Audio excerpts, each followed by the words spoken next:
तो हमारी आज की कहानी की शुरुआत होते हुए एक घर को दिखाया जाता है जो बीच जंगल में सुनसान पड़ा एक रेगिस्तान की तरह लग रहा था। इस घर को देखने के बाद ऐसा लग रहा था कि सालों से इस घर में कोई न आया हो न गया हो। तभी हमें दिखाया जाता है कि वहां पर पता नहीं कहां से एक प्यासा इलेक्ट्रीशियन आ जाता है और उस घर के दरवाजे पर जाकर वो पानी मांगने लगता है। और ये सीन यहीं से कट होता है, जिसके बाद हमें अगली सीन में एक अनुजा नाम की लड़की को दिखाया जाता है जिसकी एक स्कूल में नई जॉब लगी थी। और अगली ही सुबह जब अनुजा जाती है तब उसे एक और नई लड़की के साथ गाँव में जनगणना करने के लिए भेज दिया जाता है। जिसके बाद हम देखते हैं कि अनुजा और नेहा दोनों मिलकर एक गांव का जनगणना पूरा करते हैं और फिर अपना काम जारी रखने के लिए दूसरे गांव की तरफ बढ़ पड़ते हैं। और ये लोग चलते चलते उसी घर के पास आ जाते हैं जिसके आसपास ना कोई घर था ना ही कोई रहने वाला, बस वो घर अकेला खड़ा था। और जब ये लोग उस घर पर जाते हैं तब उन्हें वहां पर प्रेरणा नाम की एक लड़की मिलती है और ये लड़की शायद इन्हीं की उम्र की थी। इस वक्त हम देख पाते हैं कि उस लड़की की हालत काफी ज्यादा बुरी थी। यहाँ पर हम देख पाते हैं कि प्रेरणा परेशान होने के अलावा प्रेग्नेंट भी थी। अब ऐसा देखने के बाद अनुजा उससे पूछती है कि आखिर ये बच्चा किसका है, लेकिन ये दोनों प्रेरणा का जवाब सुनने के बाद शॉक्ड हो जाते हैं। प्रेरणा का कहना था कि उसके पेट में कोई बच्चा है ही नहीं। उसके कहने का ये मतलब था कि बच्चे पैदा होकर थोड़ी देर तक रोते हैं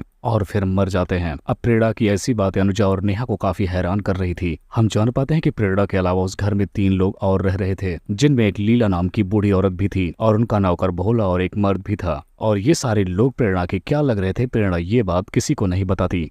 तो अनुजा प्रेरणा का पति उसे समझकर रिकॉर्ड में एडमिट कर लेती है और फिर वो नेहा को अपने साथ लेकर वहां से चल पड़ती है। लेकिन रास्ते में आने के बाद अनुजा को लगता है कि शायद प्रेरणा के साथ कुछ ठीक नहीं हो रहा है। उसे लगता है कि शायद उसका हस्बैंड उसे मारता पीटता है। और अगले दिन अनुजा नेहा को फिर से उसी घर में इंक्वायरी करने के लिए भेज देती है, लेकिन नेहा उस घर को देखकर ही डरने लगी थी, इसलिए वो वहां जाने से मना कर देती है। अब अनुजा के काफी जिद करने के बाद नेहा काफी हिम्मत बटोर कर उसके साथ जाने को तैयार हो जाती है और ये दोनों लड़कियां अब चुपचाप बिना किसी को बताए फिर से उसी घर की तरफ निकल पड़ती हैं। और इस बार पहुंचने के बाद उन्हें प्रेरणा का पति घनश्याम भी उन्हें मिलता है। यहाँ पहुंचने के बाद इसे पता चलता है कि ये सारे लोग इस घर में लगभग 20 वर्षों से रह रहे हैं और इस वक्त घनश्याम ने 5 वर्षों के लिए मौन व्रत भी रखा है और अभी उसके 3 साल पूरे हो चुके हैं। ये सुनने के बाद इन दोनों लड़कियों को इस घर के लोग बहुत ही अजीब लगते हैं और ये घर भी इतना ज्यादा डरावना लग रहा था कि यहाँ पर कोई अकेले रह ही ना पाए। लेकिन कैसे भी करके ये दोनों अपनी इंक्वायरी पूरी करके वहाँ से जाने लगती हैं। लेकिन तभी यहाँ पर जोरदार बारिश होने लगती है और इन दोनों को ना चाहते हुए भी अब रात भर इसी घर में रुकना पड़ेगा। हम देख पाते हैं कि अनुजा और नेहा दोनों अपने लिए एक अलग रूम चुनते हैं, लेकिन डर के मारे एक ही रूम में रहते हुए भी इन दोनों को रात भर नींद नहीं आती। तभी अनुजा जब उस रूम की खिड़की से बाहर देखती है तो वो शॉक्ड रह जाती है। उसने देखा कि घर के बगल में एक झोपड़ी है जहाँ पर घनश्याम एक डेड बॉडी के साथ में है। ये देखने के बाद अनुजा नेहा को लेकर उसी घर से उसी टाइम भागने लगती है और ये दोनों अपना डाउट क्लियर करने के लिए उस झोपड़े तक भी जाते हैं। तब उन्हें वहां पर एक आदमी दिखाई देता है जो बेड़ियों से बांधा गया था और तभी वो इन पर हमला भी कर देता है, जिसकी वजह से ये दोनों और भी ज्यादा डर जाती हैं। लेकिन ये दोनों रात में इतना ज्यादा अंधेरा होने की वजह से इस जगह से निकल नहीं पाती और वापस जाकर उसी रूम में सो जाती हैं,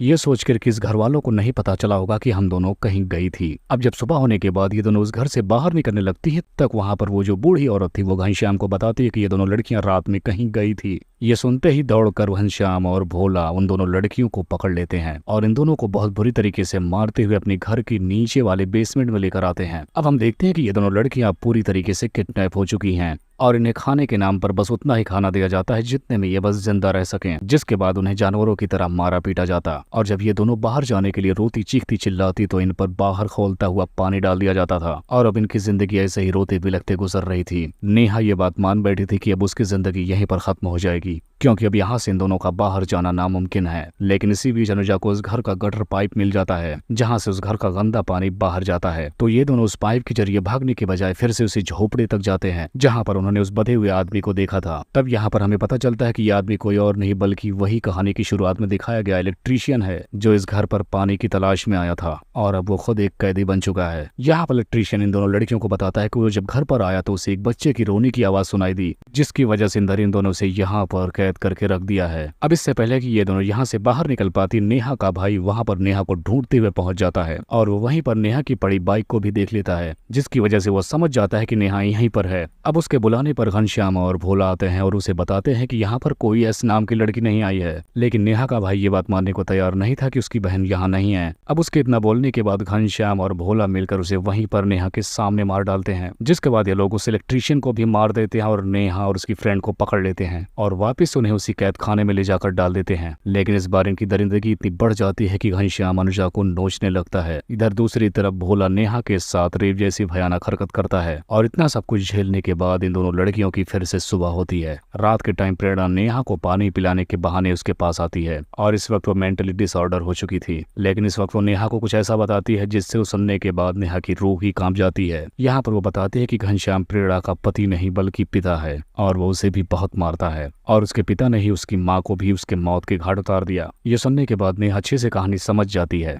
कि घनश्याम एक ऐसा दरिंदा है जो अपनी बेटी तक को नहीं बख्श सकता और उसे ही कई बार प्रेग्नेंट कर दिया और इस वक्त जो प्रेरणा के पेट में बच्चा है वो भी घनश्याम का ही है। अब की बार हम देखते हैं कि अनुजा फिर से ऊपर से कूदकर भागती है और जाकर झोपड़े को भी जला देती है। अब झोपड़े में लगी आग को देखने के बाद घनश्याम और भोला फौरन वहां आते हैं। जब उनको पता चलता है कि वो दोनों लड़कियां भाग निकली हैं तब वो दोनों चाकू लेकर जंगलों की तरफ चले जाते हैं। लेकिन इस बार अनुजा इतनी स्ट्रांग थी कि वो भोला पर भारी पड़ जाती है और उसे मौत के घाट उतार देती है। दूसरी तरफ हम प्रेरणा को देखते हैं जो नेहा को उस कैद खाने से निकालने में उसकी मदद करती है और नेहा वहां से कैसे भी निकल कर बाहर आकर अनुजा से मिलती है। लेकिन अनुजा का बदला भी पूरा नहीं हुआ था। अब वो घनश्याम को मारना चाहती थी, इसके लिए उसे फिर से उसी घर में जाना होगा और वो ऐसा ही करती है। जिसके बाद हम देखते हैं कि अनुजा और घनश्याम के बीच उस घर की छत पर काफी जोरदार फाइट होती है और फाइनली वो घनश्याम को मार गिराती है। इधर हम नेहा को देखते हैं जो घनश्याम की मां लीला को भी मौत के घाट उतार देती है क्योंकि इन सब कर्म कांडों में वो भी शामिल थी। जिसके बाद अब फाइनली उस घर के तीनों दरिंदों से प्रेरणा को भी छुटकारा मिल जाता है। अब हमें कहानी के लास्ट में बताया जाता है कि इस घर में रह रहे दरिंदे लगभग इस घर में 13 लोगों को मौत के घाट उतार चुके थे और उनमें से भोला लगभग 9 लड़कियों के साथ रेप कर चुका था